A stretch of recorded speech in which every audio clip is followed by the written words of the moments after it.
खबर शामिल करते हैं कोयटा से। हमारे रिपोर्टर मोहम्मद नबी खलजी की रिपोर्ट के मुताबिक तहरीक जवानाने पाकिस्तान कोयटा सिटी के सदर सरदार अमीनुल्लाह मलज़ई, सीनियर नायब सदर कमांडर मोहम्मद नबी खान खलजी, सूबाई जनरल सेक्रेटरी मीर गफ़ार बादीनी, सूबाई एडवाइज़र अब्दुल अहद वतन यार ने कहा कि हम अली नवाज लोहर बुलीदी के साथ हुब सिटी SHO की नारवा सलूक के खिलाफ पुरजोर अल्फाज में मजम्मत करते हैं।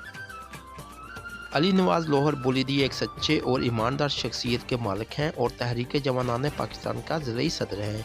इनके साथ SHO हुब सिटी का गलत रवैया और नारवा सलूक की हम पुरजोर अल्फाज में मजम्मत करते हैं और वज़ीर आला बलोचिस्तान, गवर्नर बलोचिस्तान, कानून नाफज करने वाले बाला अफसरान व दीगर हसास अदारों से अपील करते हैं कि इस तरह के बेलगाम और बदमाश SHO के खिलाफ कानूनी कार्रवाई अमल में लाई जाए।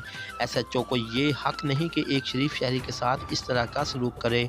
इंतहाई शर्मिंदगी की बात है। Shem Shem SHO hub city नामंजूर, नामंजूर SHO हब सिटी नामंजूर।